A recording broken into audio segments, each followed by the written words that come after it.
Atenção, cavaleiros e cavaleiras, porque está no ar o Quinta Asa. Finalmente! Sim. Pessoal, então o objetivo desse pod, para vocês que estão aí, objetivo não. O pod é um projeto do Fortwing BR, junto com o Estante de Oriente. A gente usa umas ADMs lá dos dois perfis. Eu administro o Estante de Oriente e a Ana administra o Fortwing BR.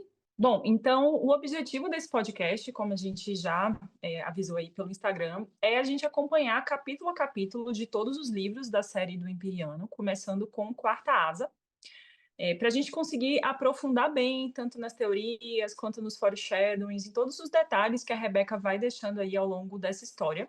Então, por isso que a gente já avisa que todo o nosso conteúdo aqui é produzido com spoilers. Se você ainda não leu os livros, a gente não recomenda você acompanhar o pod por enquanto, né? Porque você vai pegar muito spoiler desde o primeiro episódio aqui. Caso você não ligue para spoiler, aí sim você é super bem-vindo desde o começo da sua leitura. É isso aí, gente. Como a gente vai falar sobre teorias, sobre todos os detalhes, com certeza vocês que estão ouvindo vão querer fazer algumas perguntas relacionadas. Então, lá no nosso Instagram, @quintasapodcast, a gente vai deixar nos destaques uma caixinha de pergunta para vocês mandarem todas as dúvidas que vocês tiverem por lá. Pode ser sobre o capítulo, pode ser o que vocês tiverem de dúvida que gerar, mandem por lá. E também, aproveitando que vocês já vão estar por lá, sigam o nosso perfil, sigam o canal aqui no YouTube, ativem as notificações.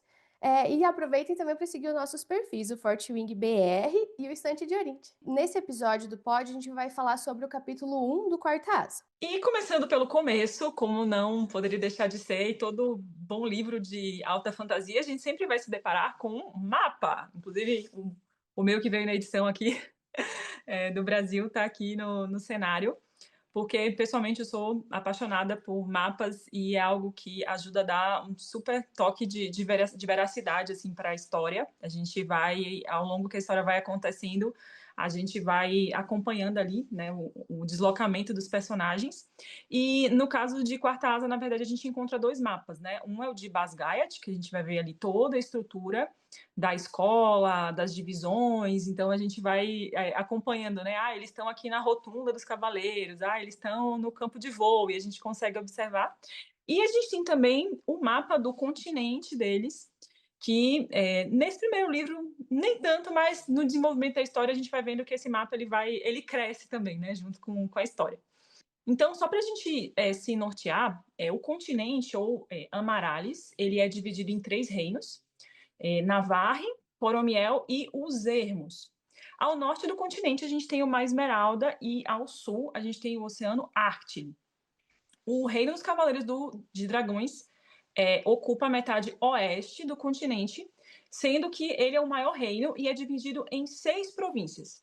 E ao longo do território é possível a gente encontrar vários entrepostos, vários postos assim que são guarnecidos pelo exército. A gente sempre vai escutar, tal cavaleiro de dragão está fazendo tal coisa em tal entreposto, em tal lugar. Então as províncias que formam Navarre são Caudir, que é onde fica a capital de mesmo nome, Deaconshire, Elsham, que é onde tem os entrepostos que a gente vê na história, né? De Shakir, de Samara, de Somerton e de Atebaine.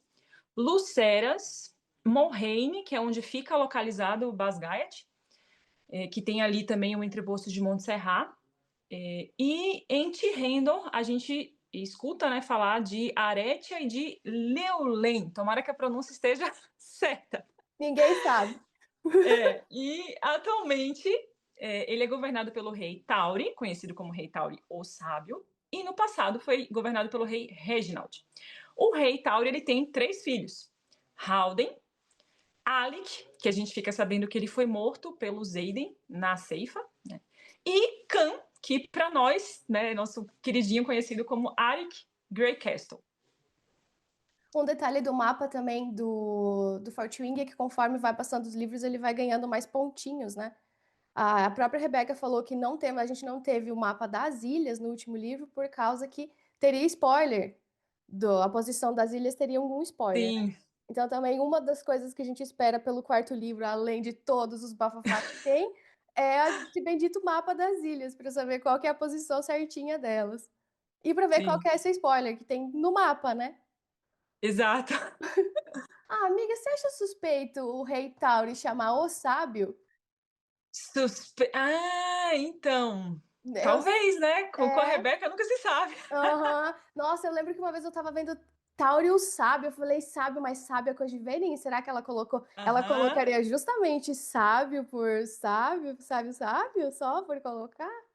Eu acho que a gente tá tão traumatizada já dela nunca colocar nada sem nenhum objetivo E ou sem tudo 3, tem 4, objetivo. 5, 6 objetivos, tudo tá conectado que eu não duvido de mais nada. Não, é verdade.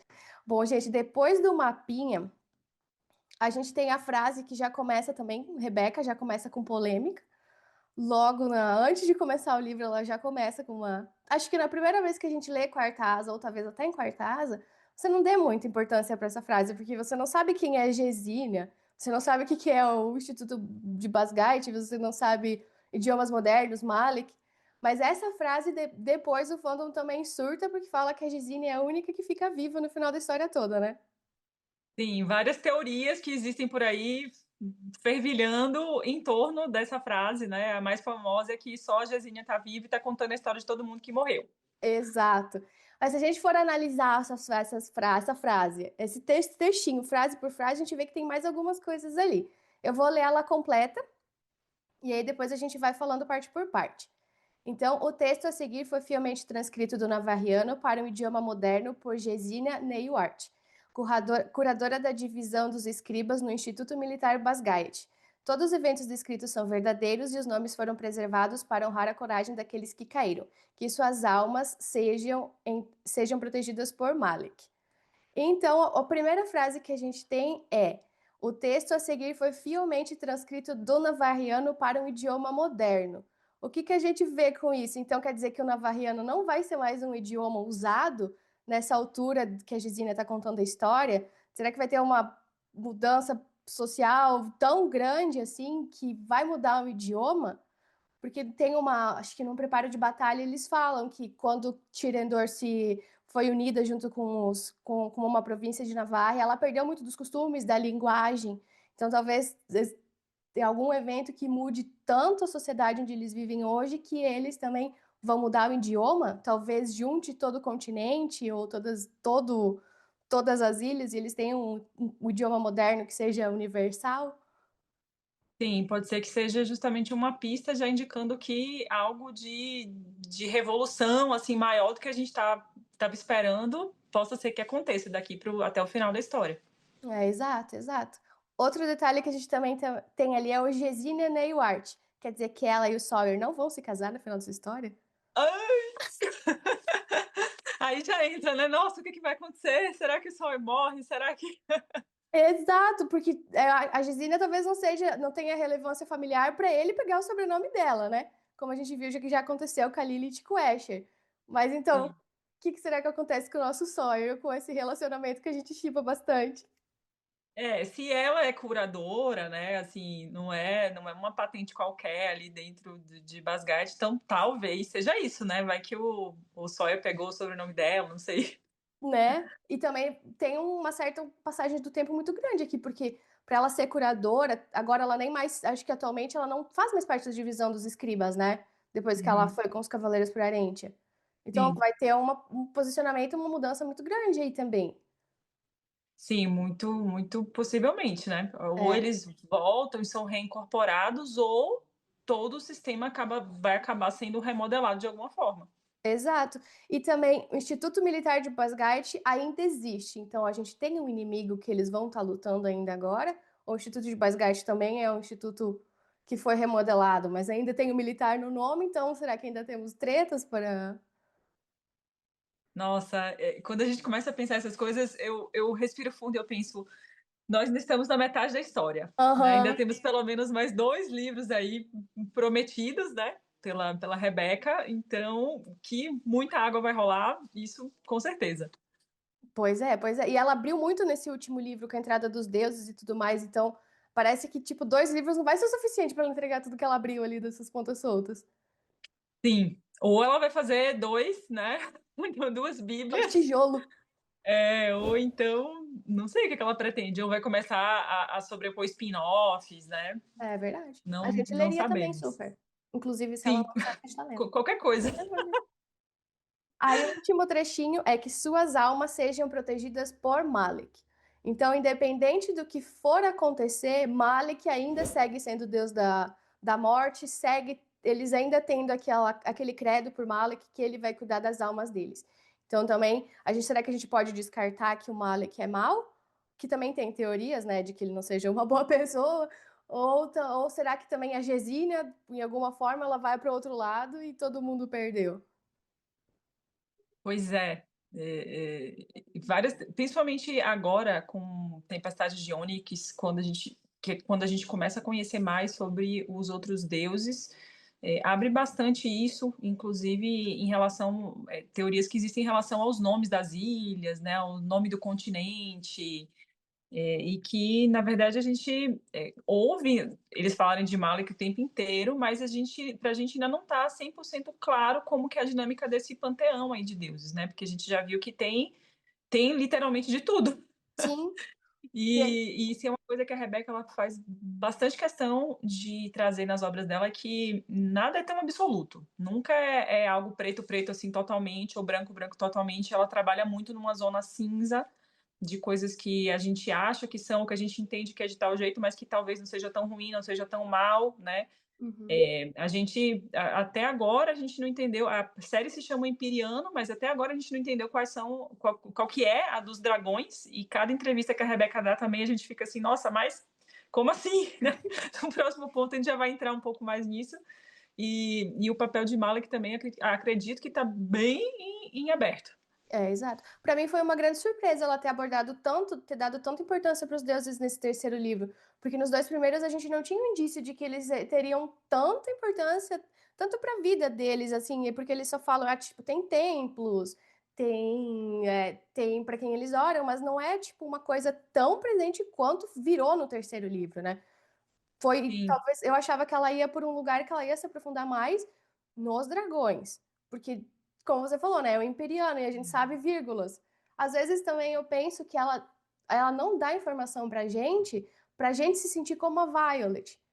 Tipo, que a Violet também sim. ela tem zero informação de muita coisa, né, tadinha, bichinha. Só que pra ver se a gente se sinta também dessa forma, de não ter informação, de passar essa sensação de que as informações ainda poucas que tem podem estar erradas, porque os livros foram alterados. Então, eu acho que a Rebeca ela tem uma escrita bem engenhosa. Eu acho que ela é capaz de aprontar uma dessa. Sim, e também a gente vai descobrindo tudo isso junto com os personagens. Então, eles foram descobrir as ilhas ali já. Não tem como não falar de Tempestade de Ônix. Eles foram descobrir as ilhas e a gente meio que foi na bagagem. Ah, tá, legal, nessa ilha tem isso, nessa ilha tem aquilo. Puxa, que interessante a cultura daqui. Nossa, que loucura isso. E à medida que eles vão descobrindo, a gente vai descobrindo junto, né? O que Junto. está acontecendo aí. Até, né, porque Navarre parou de ter, não tem contato mais com eles. Então, nem faz parte da cultura deles saberem mais sobre as ilhas. Se não fosse, tipo, os livros do Asher pra Violet fazer um supletivo antes de ir para as ilhas, ela também não ia saber de nada, né? E quase que não faz, né? Porque é tanto trabalho para abrir esses benditos desses livros. Nossa, verdade, verdade. Quem tinha informação era o senhor Príncipe Cam. Sim, Sabia idiomas, sabia homem muita culto. coisa. Rendeu altos memes. Nossa, sim, sim. O Den, né? Por que eu tô aqui então, gente?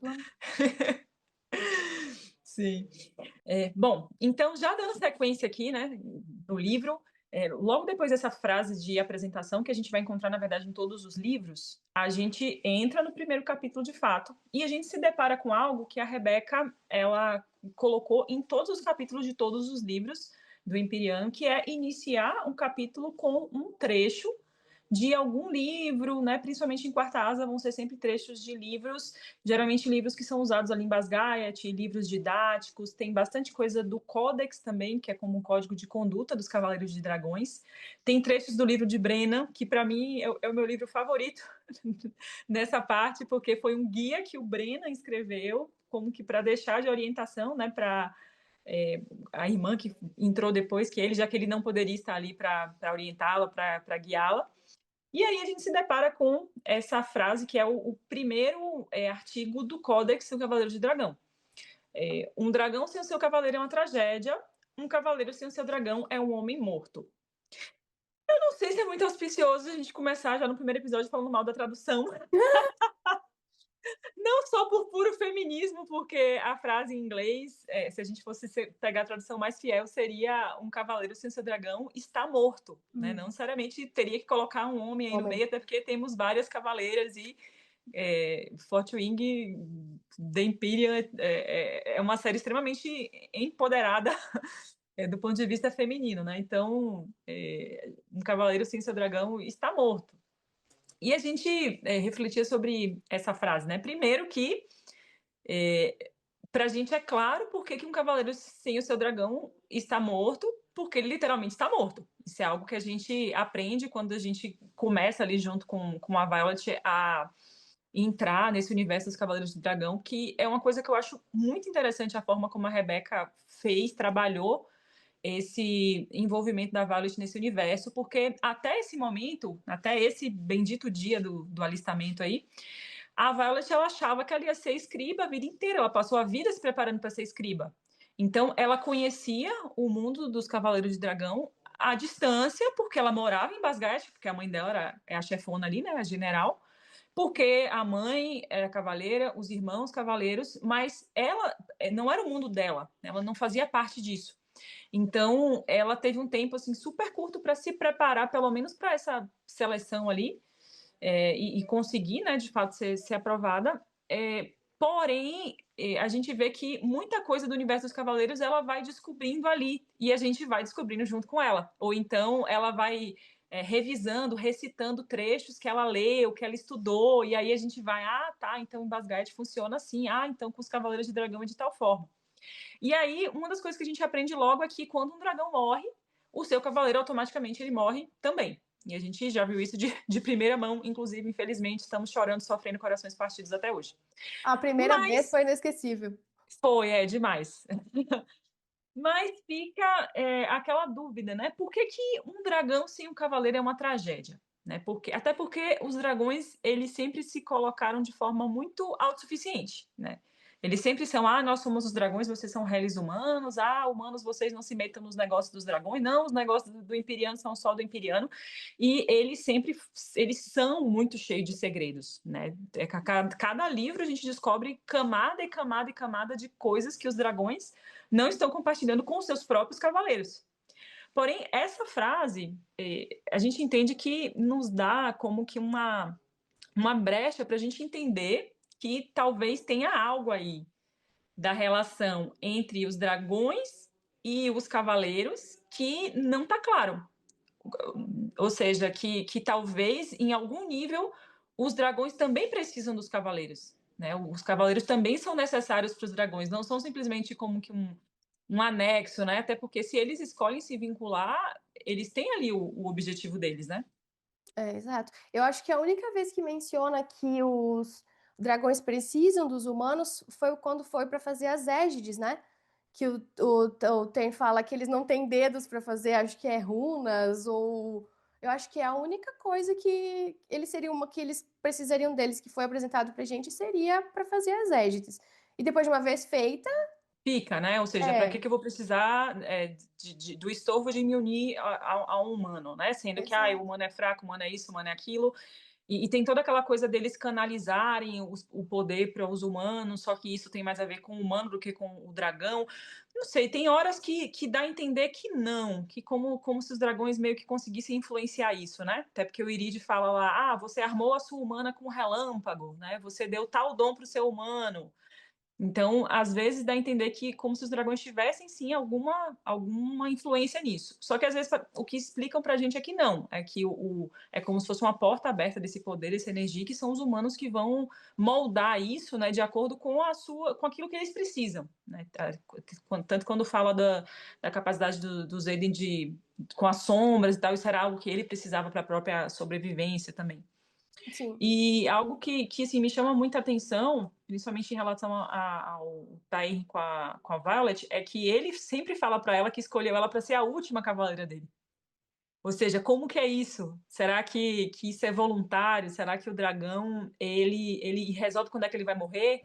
né, e até o professor, se eu não me engano, é o professor Kaori que comenta algo como que, esse é um dragão que ele cria vínculos muito fortes com seus cavaleiros, né, quando Naolin morreu, foi muito difícil para ele, desde então ele não quis se vincular mais. E aí a gente vê como que tá essa relação dele com a Violet, que ele já definiu que depois dela não vai ter mais ninguém, depois dela, né, ela vai ser a última e pronto. Amiga, você viu aquela entrevista que a Rebeca. Várias entrevistas, citando entrevistas. Da Rebeca que ela fala que os dragões mentem o nome? Sim, Aí tem um trecho de Tempestade de Ônix, que o famigerado, que o Tem vai falar, a Violet fala, enquanto eles estão indo nas ilhas, que ele cita toda a linhagem dele. E quando chega num certo dragão, ele para. Aí ele não fala mais.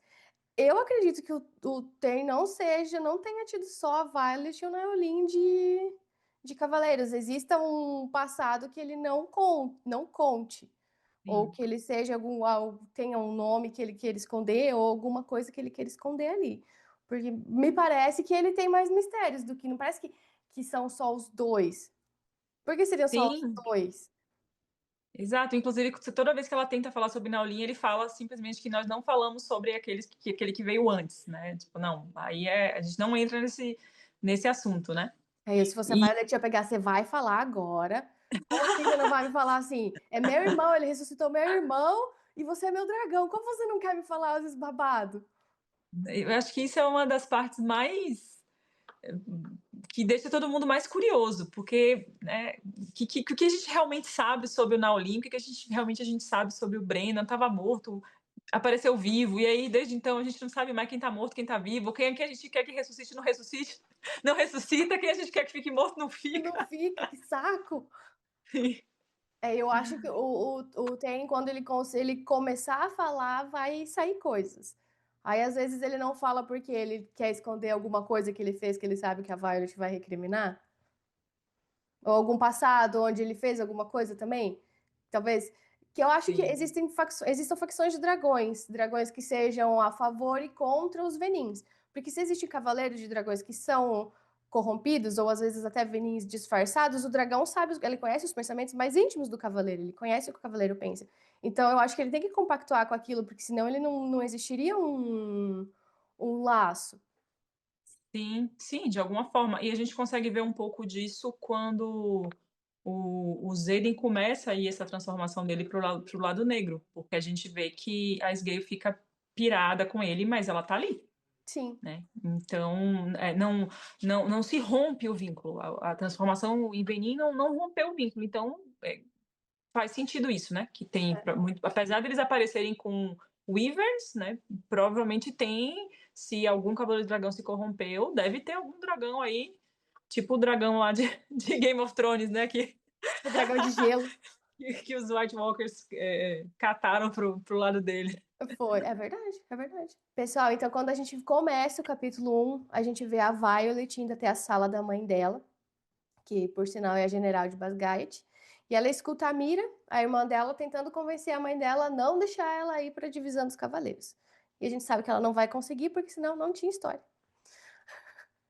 Então, lá no universo e aqui no nosso, hoje é dia 15 de julho, que é o dia do alistamento. Então, é quando as pessoas que se alistaram para ir para Bagiat fazem, depois de fazerem o teste de admissão, que é um teste escrito e um de agilidade, elas vão ou entram para as divisões ou vão para o segundo teste, que se for para a divisão dos cavaleiros, que é o parapeito. E também as pessoas, os aspirantes, que quando que eles não entram ainda na divisão, eles têm todos 20 anos de idade.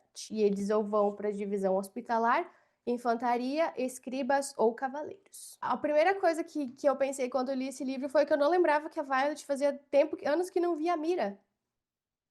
Ah, sim, ela comenta isso, né? Que É, já faz anos que não via a irmã. é verdade, é verdade. Eu falei, nossa, é porque ela deve ter formado em Basgate e deve ter ido por uma das asas e deve ter ficado por lá, né? Não voltou? Sim, e tem isso de não poder ter contato com os familiares logo no começo, né? Que É, os não 3 pode anos, mandar nem carta, sim, só no segundo ano, né, que pode mandar carta. isso. É.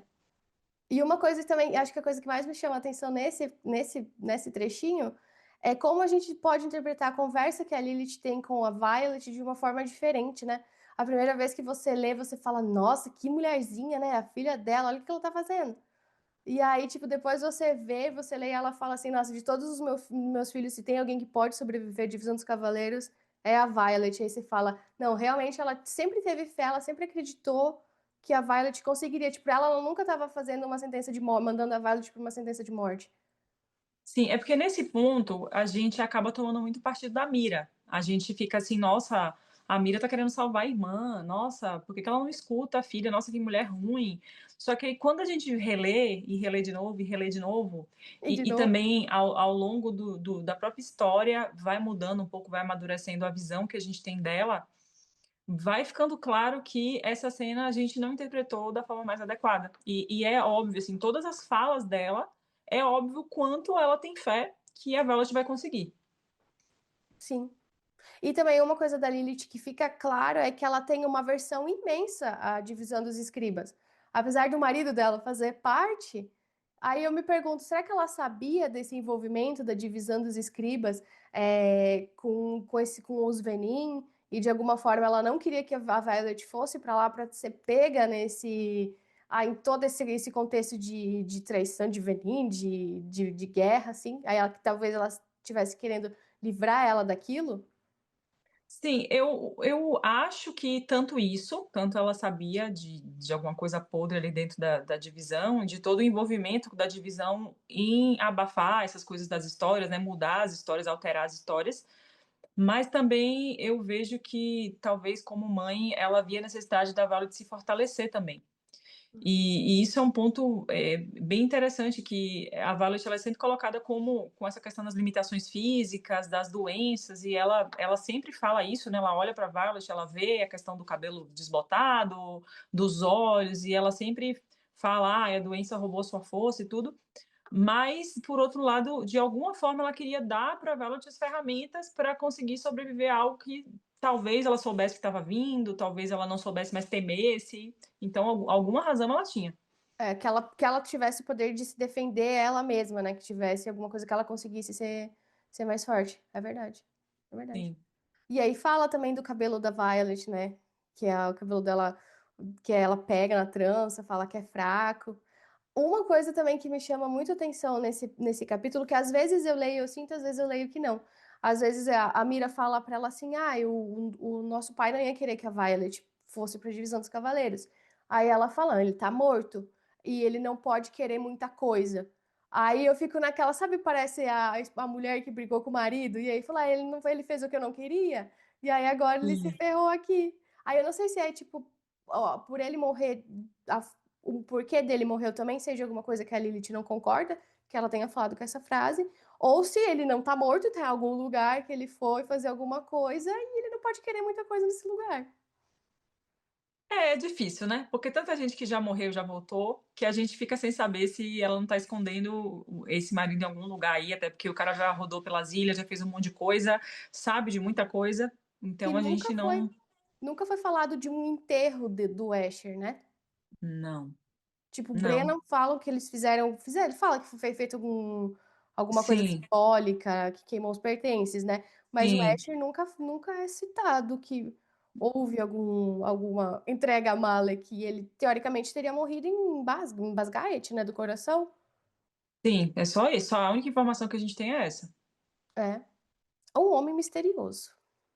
Esse é outro. E juntar ele e o Naolin dá uma novela. Da uma novela, é. Faz livro só dos dois, a gente lê. Sim. E também já fala nesse trechinho, logo da Violet conversando com a mãe, já fala sobre o poder proibido de ler mentes. Sim. Tava aí o tempo todo e ninguém viu, né? Ninguém viu. Ninguém. Gente do céu. E quando eu acho que a releitura desses livros é tão bom quanto você lê a primeira vez. Porque você Sim. vê como a Rebeca te faz de gato e sapato com o que ela quer que você entenda. Eu acho, tipo, ainda mais você mais do que eu, porque eu só li tudo que deixamos inacabado dela, tirando o quarta asa. Como ela joga uma pista que era pra você focar aqui, mas ela fala outra coisa aqui, que você vai aqui porque é mais legal, mas era aqui que você tinha que dar atenção. Muito. É Inclusive, eu estava lembrando que isso de começar os capítulos com trechos de cartas e tudo, isso é algo que ela explora em outros livros também. É meio que uma marca uma marca. registrada dela, né? Mas aí a gente vê o desenvolvimento da leitura da pessoa, da escrita da pessoa, né? Que consegue conduzir a nossa leitura dessa forma. Exato. Até tem aquele ditado que eu queria esquecer para poder ler de novo, para poder sentir tudo de novo. Tudo bem, você já sabe, mas você não sabe tudo que você Não, acha que você sabe. Quando você relê, você se dá conta que você não sabia de nada ainda. exato. Tipo, eu li Cortázar, acho que você também, quando não tinha tradução oficial ainda, né, da Planeta. Aí quando a gente Isso. chegou, quando era tudo era mato. Aí, Sim. tipo, aí você relê, depois, aí eu fui reler de novo para ler Chama de Ferro. Daí reli de novo para ler Tempestade de Ônibus, porque eu sou bem doida. Aí, tipo, quando você relê Quartasa, tendo lido Quartasa e Chama de Ferro, você entende uma coisa. Quando você lê tendo lido os três, você volta, você vai entender mais coisas ainda do que você deixou passar. Só foi falado lá na frente. Eu acho que a Rebeca ela deve ter um panorama geral muito completo já de onde ela quer ir para a história, porque para amarrar e deixando essas migalhinhas que ela deixa, deve ser muito conciso o que ela fez daqui para frente, né? Sim, e até o pessoal fala: nossa, será que ela vai conseguir terminar essa história? Será que ela não abriu muito, principalmente agora em Tempestade de Ônix? Até porque, é natural que existe essa preocupação, já que essa é a primeira série mesmo que ela está escrevendo. Antes ela já escreveu, ela chama de standalones, né, que são livros solo interconectados. Ou seja, tá se passando ali no mesmo ambiente, no mesmo universo, são os mesmos personagens, mas o foco de cada livro são personagens diferentes. Então, ela tem essa capacidade de amarrar, né, de contextualizar, mas, querendo ou não, é a primeira série, é a primeira vez que ela está escrevendo essa sequência assim, de fatos. E eu imagino que ela tem extremamente claro aonde que ela quer chegar. Ela até fala, né, comenta nas entrevistas que ela sabe como que vai ser o final, que ela já sabe já sabia quem que ia morrer, quem não ia.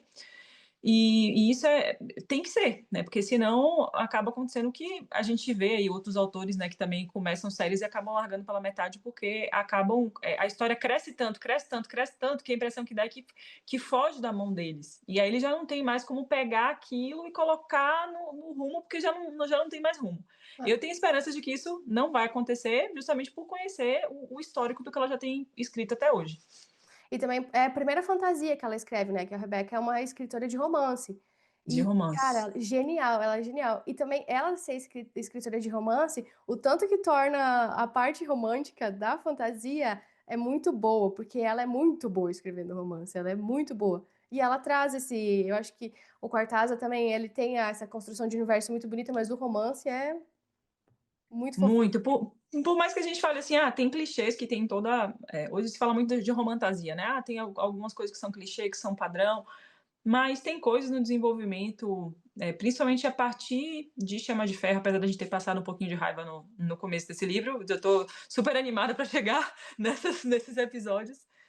Mas é um amadurecimento bem bonito que a gente observa, né? Da forma como eles, principalmente como eles vão amadurecendo dentro das adversidades que eles estão no meio de uma guerra, Sim, né? exato. Então, como como que vai florescer um relacionamento no meio disso? Fora que o Zayden, ele guarda muitos segredos, tipo, também que nem você falou da raiva que a gente passou no começo de Chama de Fé. Ele guarda muito segredo, ele passou por muita coisa. Também ele se abrir, tipo, tudo que acontece, ele é coerente com os personagens, com o meio onde eles cresceram, com o meio que eles vivem.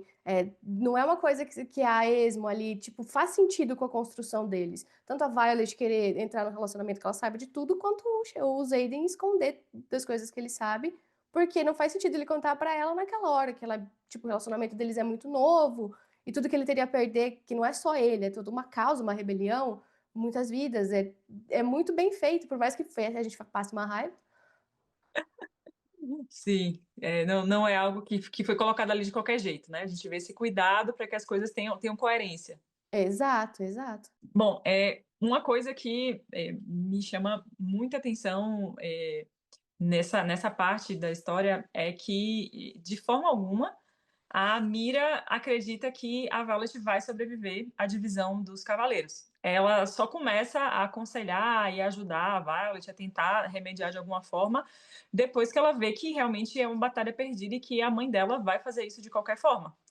E é muito interessante porque isso que a gente vê no comecinho, já no primeiro capítulo, vai ser totalmente o paralelo, depois entre o Dain e o Xaden na forma de se comportar em relação à Violet.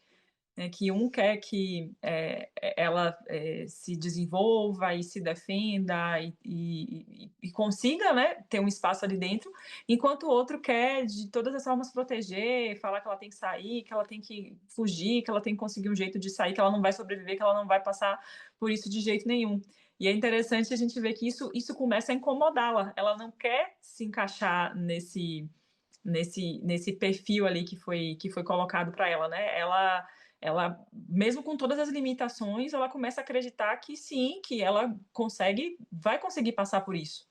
E ela quer pagar para ver, né, se ela consegue, porque ela também não conseguiria depois conviver com ela mesma se ela desistisse. Ela quer ver mesmo que o resultado seja a morte, ela quer tentar ver se ela consegue, né? É interessante que a gente vê que a Violet, apesar dela ser sempre colocada como, ela é doente, ela tem limitações, ela tem enfermidades, ela tem a questão física, ela é pequena, ela é baixinha, ela é fraca, mas ela não se submete dentro desse padrão. A gente nunca vê ela com essa postura assim de coitadinha, de pobre de mim. A gente sempre vê ela, não, mas eu sei quais são os meus pontos fortes, né? Eu não sou capaz de segurar uma espada, mas eu sou rápida como um relâmpago. Tanto que É, ela ficou em primeiro, né, no teste de agilidade. E ela sim, até fala pra Mira, né, eu sou rápido como um relâmpago. Ah, amiga, uma coisa também que é comentado, que os cavaleiros mais fortes, eles são descendentes de cavaleiros fortes.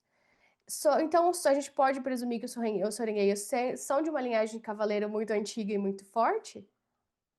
eu acho que lógico, né? Até porque a Lilith não ia chegar na patente que ela chegou de general sem ter tanto força, tanto poder, quanto eu acredito que influência também, porque a gente vê também que rola uma questão política. Porém, fica bem claro que na parte ali da divisão dos cavaleiros vai muito pela força mesmo. O respeito e tudo vai muito pela questão das habilidades, da força, qual dragão que se vinculou àquele cavaleiro também, né? Meio que dá uma moral herdada. Até a Violet comenta que em algum momento que ela é a cavaleira mais improvável da divisão, porque ninguém acreditava que ela seria capaz nem de passar pelo parapeito, quanto mais de sobreviver ali ao treinamento e muito menos de ser escolhido por um dragão do porte que foi, e não só por um, como por dois. Por dois. Por dois. Então, será que eles seriam dos seis primeiros cavaleiros? Não duvido, É. não duvido. Na verdade, eu acho que a única. Não sei se depois fala que linhagem sanguínea tem importância, assim, tirando o primeiro capítulo. Não, Eu nunca, não não. lembro de ter visto essa É, referência mais. eu também. Parece que é só aqui e depois ficou esquecido no churrasco a fala, né? Tipo, Sim, mas faz sentido ter vínculo justamente com essa teoria dos cinetes, né, dos primeiros, né? Talvez ela jogou essa informação no começo, trouxe essa questão dos cinetes mais poderosos e tal, para depois, mais para frente, ela juntar as duas coisas. e se você for analisar o capítulo de uma forma geral, todos os elementos que ela coloca ali, tudo que é importante no universo ela colocou. Ela colocou o raio da Violet, ela colocou o poder de Elementes, ela colocou. Que mais que ela. Tipo, os Venin, o vermelho, os Wyverns, o livro da Fábula Sombria, da fábula dos Ermos. Então, tudo que era. O Jack Barlow ela colocou ali também, não vamos esquecer. Tipo, tudo que tá ali, ela já, o sinete da tempestade, tudo tá ali. Talvez o que seja relevante mesmo tá ali no primeiro episódio, se você vai analisar tudo que aparece. A Sim, rebelião de Tirendor, o Fen, o Xaden, a morte do Brennan, sim. A morte do pai, a morte do tá pai, tudo ali. pro coração dele ficou fraco depois que o Brennan morreu, ele faleceu. Então, Uhum. se tu vai analisar, tipo, o capítulo 1 é muito rico nessas informações do que a gente vai conhecer do universo mais pra frente. Continuando o capítulo, depois que a Mira não consegue convencer a Dona Lilith a deixar vir pra divisão que ela queria, estudou a vida inteira pra ir, elas conversam, ela despacha a Mira da sala e depois elas vão pro quarto da Violet pra ela fazer o penteado icônico da série e botar a roupa dela e o outfit de cavaleiro. A gente podia marcar um episódio especial depois pra gente vir meio cosplay, né? Amiga, eu tentei fazer aquele cabelo dela, eu fiquei parecendo uma senhorinha. Sim, então, virou uma coisa super.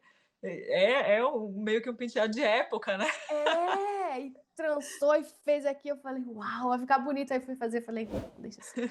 Ficou uma cara de vó. Fica.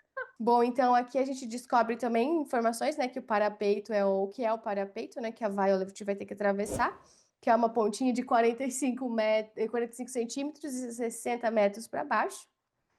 Aqui também na limpeza que a Mira faz na bolsa da Violet, a gente já pela primeira vez vê o livro que o pai da Violet deixou para ela, das fábulas. Aqui é chamado de Fábulas Sombrias.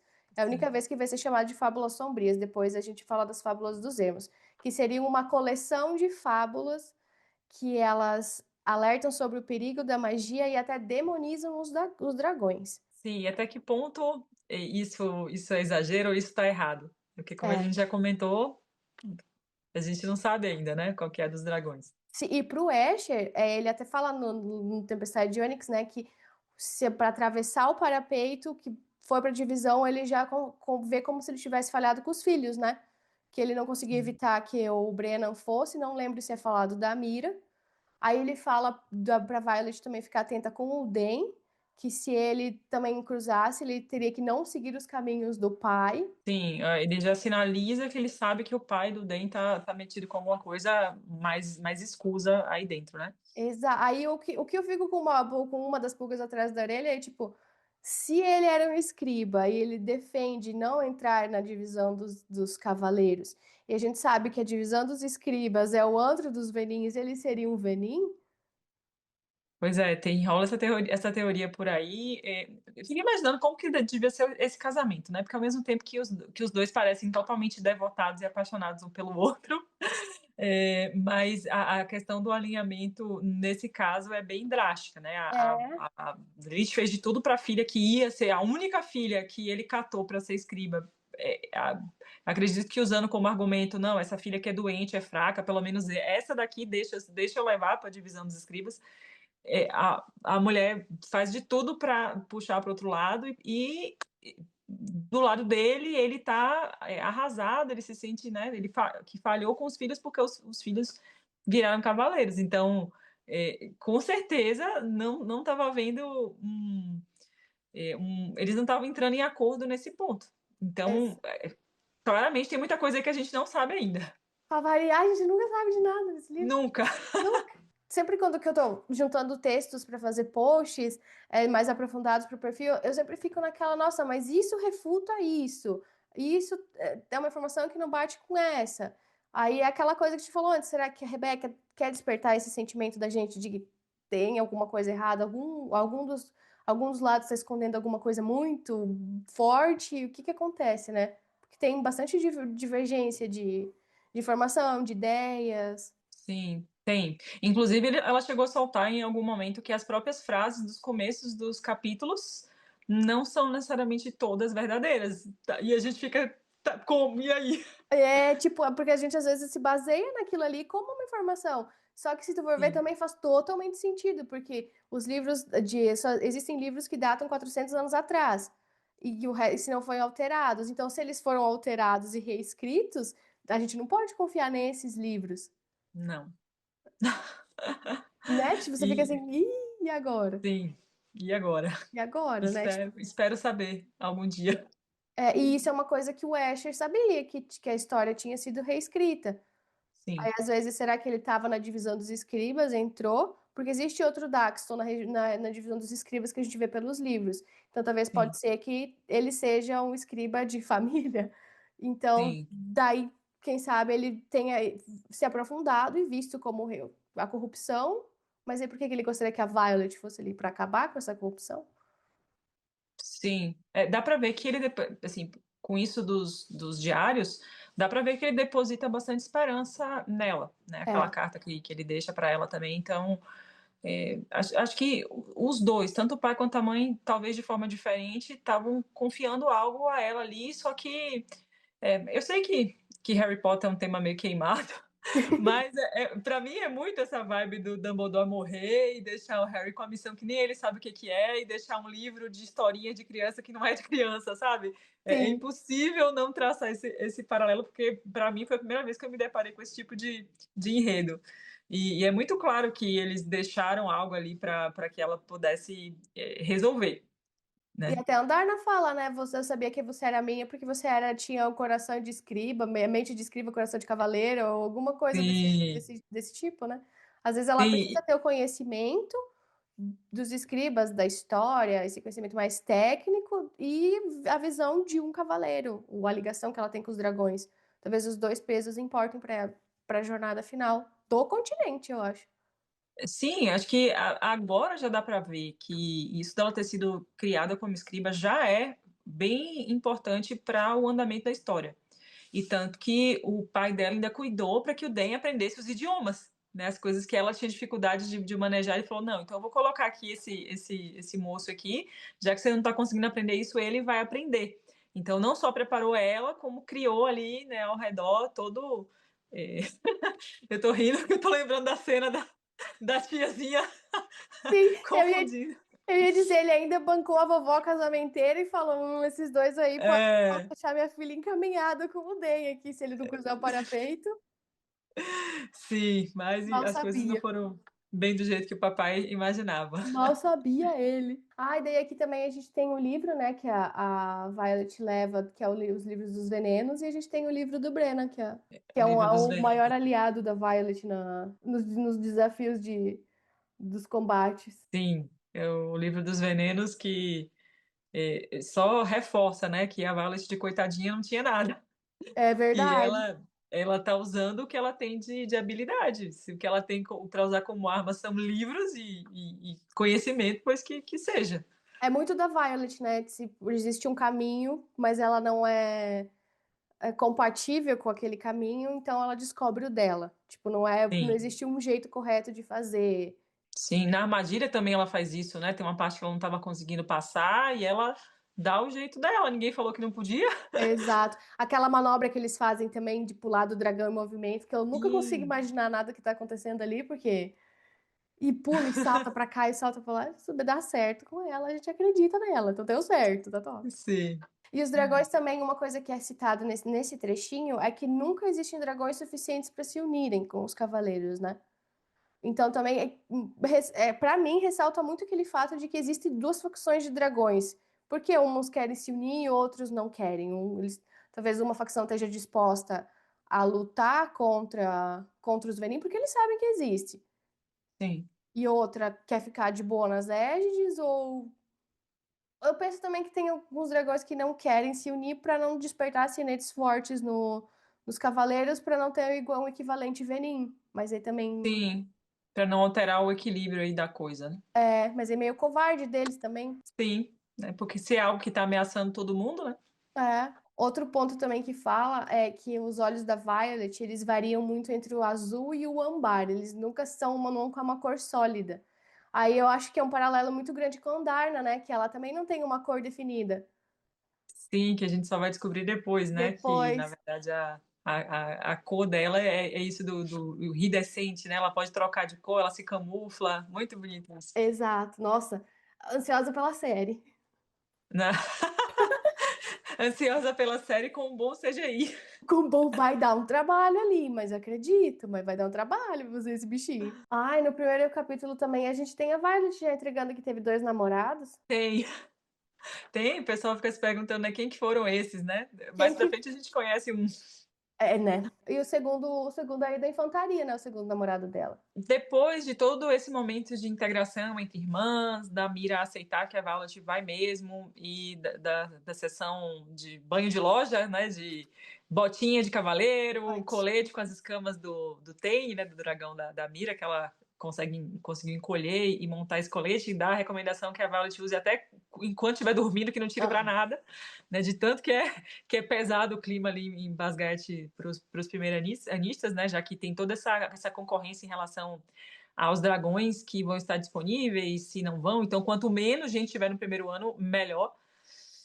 Aí a gente vê que a Mira tem todo esse cuidado também em relação à mochila da Violet, né? Faz essa limpa, tira os livros, e a gente vê o sofrimento da Violet como, né, uma boa escriba de formação em ter que abrir mão da maioria dos livros. É. A Mira só deixou passar o livro que ela falou que seria para matar a gente, que é o livro de venenos, né? E o das fábulas, que ainda bem que ela deixou passar. Depois disso, aí sim, elas já se encaminham para o momento ali do parapeito. Então, aí a gente vai vendo nessa parte um pouco mais sobre o funcionamento de Basgaet, a organização ali dos setores, que cada divisão tem a sua entrada separada. A gente vê a Violet olhando até com uma certa inveja para o pessoal que está indo para o lado do túnel da divisão dos escribas, né? E que a divisão dos cavaleiros é como se fosse uma cidadela que eles têm ali separado, dentro do Instituto Militar, que aí a gente vê que ele é chamado de Basgaet porque ele foi construído na encosta ali, como se fosse um dos picos dessa montanha chamada Basgaet. Aí a gente vê a Mira terminando de dar mais uma série de conselhos, né, para Violet, e o mais famoso deles, de não se meter com segundanistas, terceiranistas, e especialmente ficar longe dos marcados, e ficar longe de Xaden, que é o filho lá do grande líder da rebelião de Tyrrendel, que ficou conhecido como o grande traidor. Bem sem Então, criatividade. bem, totalmente. Mas acho que para qualquer. Não precisa nem ser um leitor esperto de romantasia para entender que isso, assim, um letreiro, né? De que, olha, tá, não é para ir, mas eu vou, tá? Fique É longe. justamente. Igual, vá de uma vez. Igual, não tem jeito, porque ela repete isso tantas vezes, mas tantas vezes, que chega a ser engraçado a Violet se dá logo de cara, assim, né? Dele ali, justamente fazendo essa parte da chamada para aqueles que vão atravessar o parapeito ali depois. É interessante também nesse trecho que a gente vai vendo todas as expectativas ali do pessoal em relação a esse alistamento, porque a gente estava até aí acompanhando o ponto de vista da Violet, que está indo ali forçada. Só que quando ela conhece ali a Rhiannon, né, que a gente já vê uma ideia totalmente diferente, quando a gente vê a empolgação do pobre do Dylan, que estava doido para entrar, que o sonho era ser cavaleiro, a gente já vê que realmente é uma carreira extremamente desejada ali, né? Que eles são uma super baita elite, né? Ali, né? No universo deles. Ou seja, que a coisa não é tão feia quanto que a gente estava imaginando ali, né? De ai, tadinha, a Violet vai ter que se meter nisso daí, porque tem muitas pessoas que sonham com isso. Sim. É o auge eles falam, né, que é o auge da hierarquia social, é você ser um cavaleiro, né? Sim, exatamente. Eles estão ali no topo e tem várias regalias, tem autorização para casar mais cedo, né? Tem toda é, algo como que para compensar o fato deles estarem colocando a vida deles em risco. Em risco. E tanto E a seleção natural que acontece também em Basgaet, né, que é muito perigoso para eles, sobrevive quem é o mais forte realmente, né? sim, o mais forte e o mais esperto, né? E A também. Violet também prova isso, que não É só força, de força força não bruta. só física. Sim. E ao mesmo tempo que a Mira recomenda que ela se afaste dos marcados, ela recomenda que ela procure o Dan, né? Que é o crushzinho de infância ali, best friend. E já fica aquela coisa assim, nossa, eu acho que esse cara vai ser chato. Porque pra Iman tá falando tanto assim. E realmente, acho que nesse começo do livro é meio difícil a gente acho que todo mundo se sente como a Violet, de estar sendo subestimado o tempo inteiro, de ter alguém falando ali que você não consegue, que você não é capaz, que é perigoso para você, e o Dan ele entra totalmente nesse papel. E aí a gente já tem esse primeiro contato também em relação à própria rebelião, já mostra pra gente a questão das marcas que os filhos dos traidores receberam. Na verdade, as duas são chamadas de relíquias, né? Tanto as relíquias que a gente super cavaleira, a relíquia que a gente recebe. Tantas relíquias que os cavaleiros recebem quando são marcados pelos dragões, que é como um desenho do próprio dragão que eles têm ali. E também tem as chamadas relíquias da rebelião, que são essas marcas que carregam os filhos dos traidores, que são pessoas que são mandadas para o alistamento como punição, é um alistamento compulsório ali. E mais pra frente a gente descobre mais uns mistérios aí sobre essas relíquias, mas a princípio o que a gente sabe é isso, né, que então a Violet já vê a pessoa com a marca ali, ai meu Deus, é um marcado, eu tenho que sair correndo para o outro lado. Eu tenho uma teoria sobre as relíquias. Violet tem 2 sinetes porque ela tem 2 dragões, né? Sim, Marcados tem 2 sinetes por um motivo desconhecido, tirando por Rebequinha. Mas o que que a Violet e os marcados têm em comum? Eles têm 2 relíquias. sim, A Violet tem a relíquia do Tatá, e tá, a tá, Dandarna. E os marcados têm a relíquia do dragão que escolheu eles e tem a relíquia do dragão do Kodak, que é o dragão do Melkor. do Melgren, E as sim, relíquias é através delas que os dragões canalizam magia para dentro do cavaleiro. Então, o que que impede dessas relíquias serem a fonte do segundo sinete dos cavaleiros dos marcados? Porque os Aiden ter 2 sinetes, a gente tem até aquela vibe dele ser de parente dele, da Sgale, que foi cavaleiro. Mas e o sim. resto? Sim, faz muito sentido, porque se fosse só ele, estava explicado, É, porque isso é até mencionado na história. A Violet a gente meio que já estava esperando, porque é meio sim, lógico, né? 2 dragões, 2 sinetes, qual que vai ser esse daí? Que também é outra coisa que estava embaixo do nosso nariz já há bastante tempo. Mas isso faz muito sentido, porque já fica claro que a marca do sinete, né, essa marca da rebelião, já tem essa questão de se eles estão juntos, o Melgren não consegue ver, então já tem alguma magia ali nelas, né? isso. Então eu não duvido que tenha a ver. E o Kodak, ele é um dragão muito forte. Eu acho que ele é mencionado que ele é mais forte que o que o Tatá, Sim, né? o Tatá, acho que só ele. Então, o Melgren, ele tem um sinete que é um sinete psíquico, psicológico. Digamos, ele não é um sinete físico. Então, ele não gastaria tanta energia, ele não chamuscaria tão fácil, porque ele não gastaria muita energia. Às vezes a gente não sabe como funciona. Pode ser que venha para ele essas visões, não seja uma coisa que ele busque, que ele precisa canalizar. Então, ele teria muita sobra de poder que o dragão canaliza para ele. E isso poderia ser ido para os outros marcados. Agora, para ele sustentar cento e poucos sinetes é complicado, mas Sim, nem todos passam na divisão, nem todos os 100 estão online ao mesmo tempo, digamos assim. E, sim, sim. Nossa, imagina se o Melgren um dia descobrisse, se fosse isso mesmo, e ele descobrisse, né, que nossa, eu tentei fazer algo para ferrar os meninos, na verdade eu dei aju- mais força para eles, né? aí eu penso muito que talvez até o Melgren, às vezes, porque fala que ele é muito amigo da Lilith. Se eu não me engano, Sim. em algum momento fala que ele é muito amigo da Lilith. Então, eu não vejo ela talvez como uma pessoa ruim. Talvez ela seja Uhum. ruim por não ter ajudado o Poromiel todo esse tempo, nessa luta, ter fechado. Ela pode ser egoísta. Mas eu não acho que ela seja ruim, ruim, ruim, tipo De Jack, vilã, sim. isso, vilanesca. Eu acho que talvez pode ser que às vezes ela lutasse de um jeito que a gente desconhece. Sim, sim, faz sentido. Faz sentido. Aí eu penso que talvez as marcas da rebelião sejam o que fornece esse segundo sinete pros marcados. Eu não tinha visto essa teoria por aí ainda, mas tem lógica. Tem lógica, É, porque de algum lugar tem que ter. Se todo mundo tem um só, se para Velas ter dois tem uma explicação, então para eles terem dois, ou para os Aiden ter dois tem uma explicação, então para os outros ter dois também faz sentido, né? porque se fosse só o Zayden, tipo, tudo bem, ele tem a história do familiar dele que foi Cavaleiro da Esgale, mas e a Imogen? Sim, o Gary, O que agora todo Gary, mundo já sabe o que tem dois Liam, também. é, Liam, que o pessoal já viu também. Sim, é, todo mundo. Quem é. não tem ainda vai aparecer. E eu acho que o menino Bold já tem o segundo também. Também acho que tem, ele tá escondendo. Tem uma parte em Tempestade de Ônix que ele fala, a Violet fala, ele fica na minha frente, que eu acho que ela tava conversando com o Day, e tudo fica silencioso.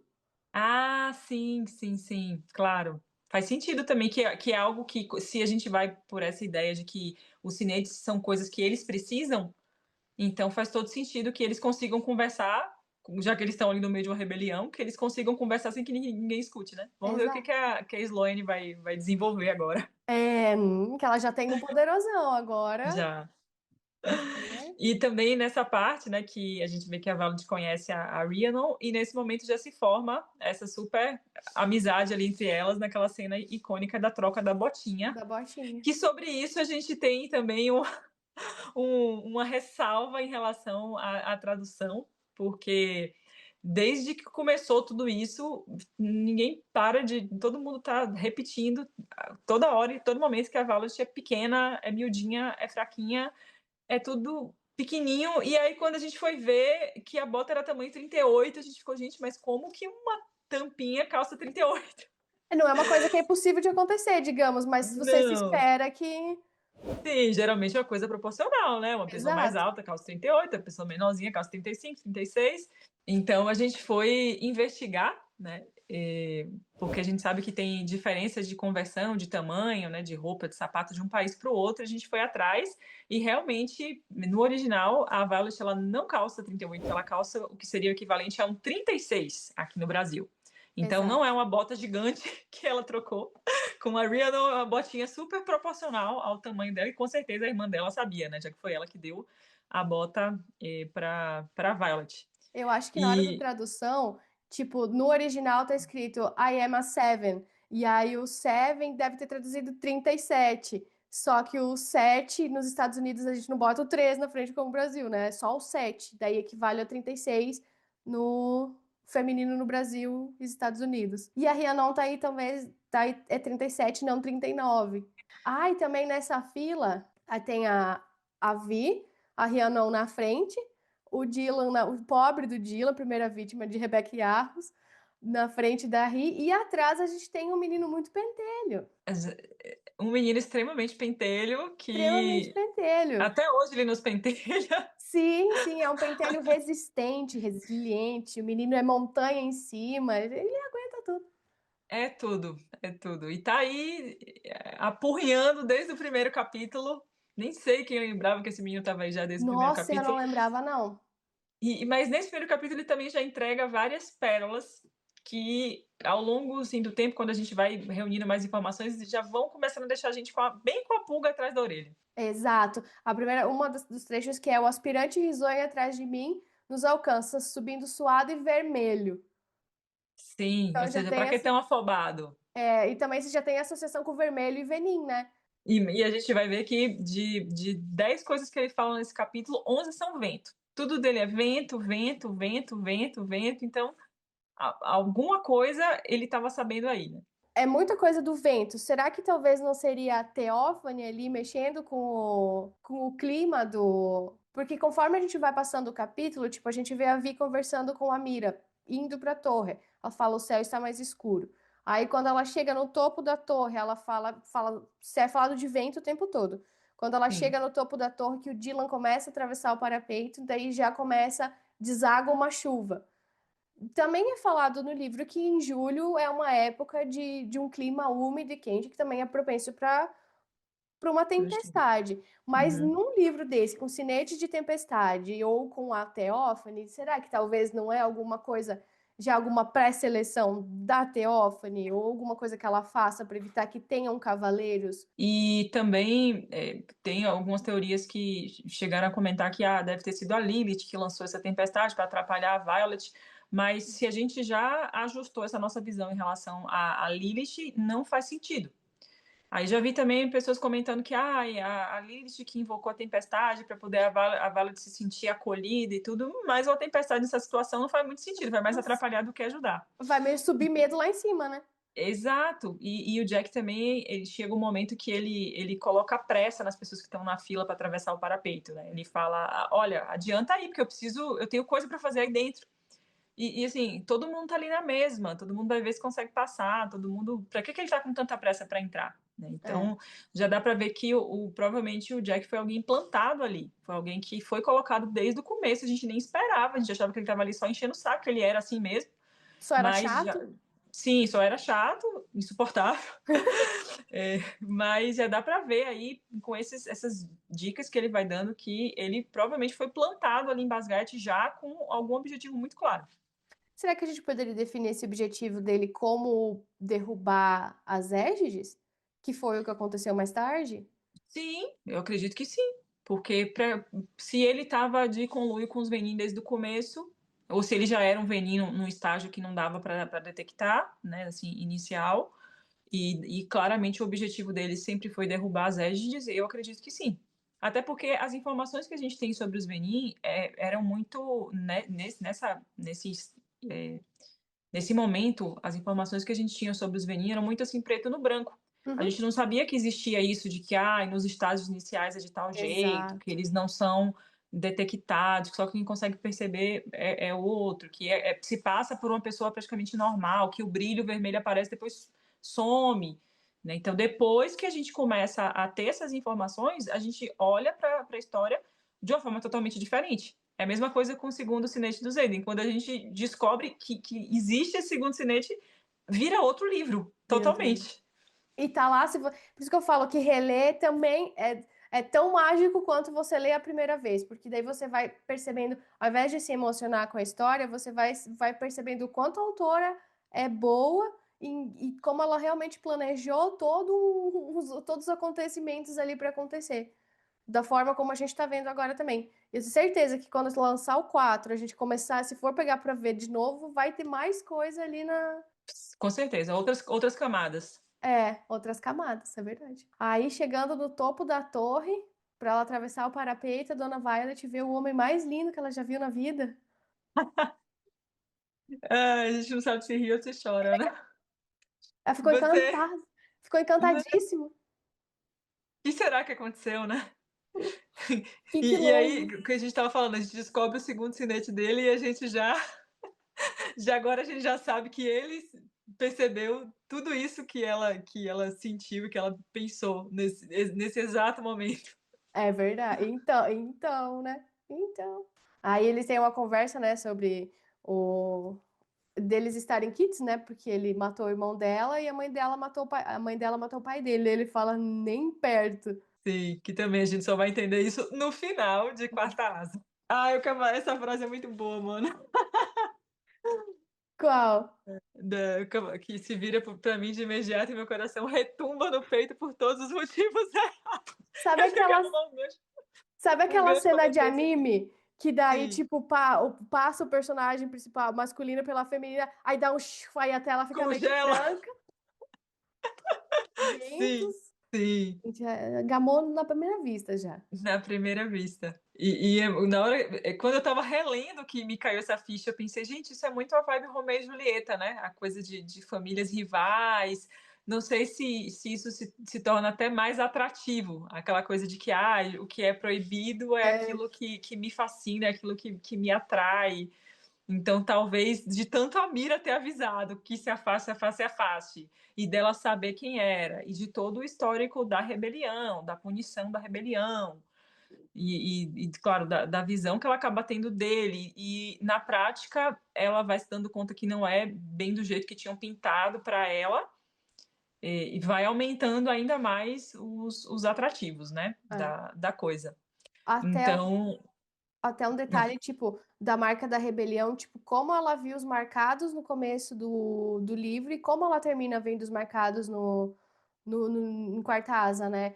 Que ela, tipo, ela tinha um preconceito com eles e no final, pelo Liam cuidar tanto dela ou por ela passar a conviver com eles, ela percebe que eles têm a mesma culpa do que aconteceu do que ela com o Brennan.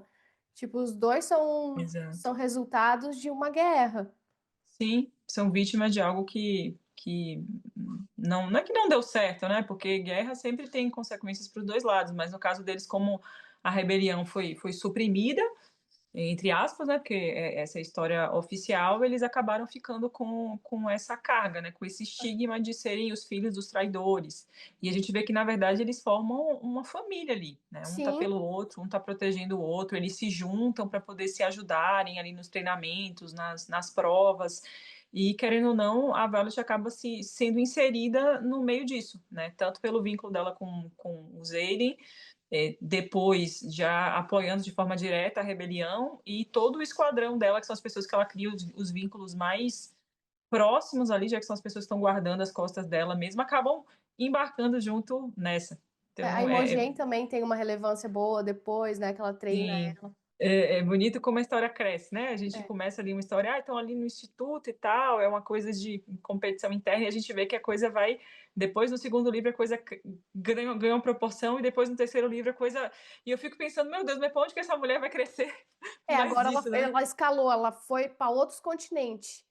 Daqui a Sim, pouco e ela tá indo para outros mar, que ela já dropou um mar novo que não tinha ali, né? Que era o já, Ceriliano, sim, Cerliano. Então alguma coisa assim. já tem um mar novo ali. Então vamos para onde? E Pra se outro planeta, vai virar ficção científica, vai, loucura, ficção científica com dragões. Me parece bom. novo gênero literário. Amiga, agora vamos para a parte do qual foi a sua frase preferida do capítulo. Então, eu pensei, mas realmente a frase que mais me marcou no capítulo é a que a Mira fala para Violet no momento da limpa da mochila, que ela tá ali relutante em abrir mão dos livros e eu entendo o sofrimento que é abrir mão dos livros. E ela pergunta para Violet se ela quer morrer como escriba ou viver como uma cavaleira. E aí a gente vê que naquele momento ela abre mão, mas que na verdade no fundo isso do ser escriba ela sempre vai carregar ali, né, durante a história. O conhecimento que ela adquiriu ali sempre vai com ela, né? E também Sim, depois a Mira, você vê que é uma frase mais ríspida dela, mas você vê que ela guarda o livro das fábulas da Vi e entrega para ela de volta na primeira oportunidade que ela tem. Tipo, ela sim, carregou com ela, porque estava junto com ela em Montserrat, e ela sim, entregou para ela na primeira oportunidade que ela teve, né? É bonitinha a exato. relação das. Que por mais que a Mira é também descrita como uma mulher mais firme, mais cruel, até muitas vezes, ela tem toda essa sensibilidade com. E a sua frase preferida? Pra mim é aquela que a Lilith fala. Mira, Violet lida com mais dores antes do almoço do que você lida a semana inteira. Se algum dos meus filhos é capaz de sobreviver à divisão dos cavaleiros, essa filha é a Violet. Que eu acho que é tipo, como a gente interpretou mal e como essa frase é, tipo, ela realmente elogiou a Violet. Falou, Mira, você tá achando que você já experimentou uns perrengues na vida? Você não sabe o que essa menina passa com as articulações, com os quebra-quebra dela. E eu confio que ela vá. Se algum dos meus filhos que foram os cavaleiros foda, despertaram sinetes top, conseguem ela, que ela tem mais conta alta, pô, quanto respeito ela não tem pela Violet, o quanto ela não acredita nela. E é uma coisa que a gente só vai conseguir enxergar depois, ou Sim, numa releitura, como que isso é, é verdade. Aí pra mim foi a que mais me tocou, que é o tipo como apesar da gente pensar que ela era uma megera no começo, o quanto ela gosta da filha dela. Sim, com certeza. Também marca bastante a forma como ela enxergava, né?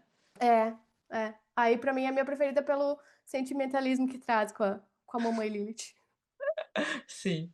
Acaba que as duas, né? Tanto a irmã quanto a mãe, do jeito delas, né? Se importavam e cuidavam dela ali do jeito que elas conseguiam. Amiga, e agora a minha pergunta secreta pra você do episódio é para qual das 4 divisões você iria? Nossa, amiga, que difícil! Eu acho que toda book lover tem uma inclinação muito grande pela divisão dos escribas. Mas eu também curto muito a aventura e o lifestyle dos cavaleiros.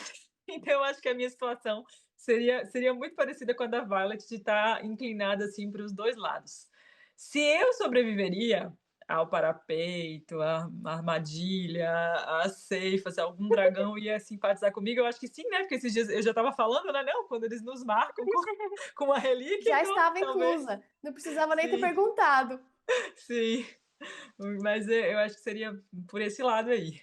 Eu gostaria muito de ir para os Cavaleiros. Total, eu acho que eu seria surtada, porque eu amo dragão, né? Mas com os meus 1,60 e minha labirintite, eu não passaria do parapeito, talvez subindo a escada já para baixo. Então, eu acho que eu iria para os escribas. Iria me meter na Sim, enrascada, Veni. ia. Nossa, que furada. Que furada. Aí você que está assistindo, barra, escutando, conta pra gente também qual divisão você iria. Bom, cavaleiros, então ficamos por aqui no nosso primeiro episódio do Quinta Asa. Para a gente está sendo uma experiência muito, muito gostosa poder produzir tudo isso e poder compartilhar com vocês também, como fãs, todo esse amor que a gente tem por esse universo fantástico que a Rebeca está criando. E para a gente, a maior alegria a gente poder contar com vocês nessa jornada. Então, deixa aí o seu like, o seu comentário, o seu feedback aqui no vídeo. Também aproveita para interagir com a gente lá no Instagram, tanto no perfil do Quinta Asa Podcast, que, como a gente falou, tem lá a caixinha de perguntas fixa no destaque para vocês poderem participar, mandar dúvidas, mandar também os comentários de vocês. Também acompanha nosso trabalho no Fortwing BR, no Estante de Orinte, que a gente produz bastante material, bastante coisa para a gente estudar, explorar ali juntos. E a gente se vê então no próximo dia 15 já, no nosso segundo episódio, estudando e nos aprofundando ainda mais no segundo capítulo de Quarta Asa. A gente conta com você aqui. Obrigada por ficar até aqui e até o próximo. Obrigada, até mais.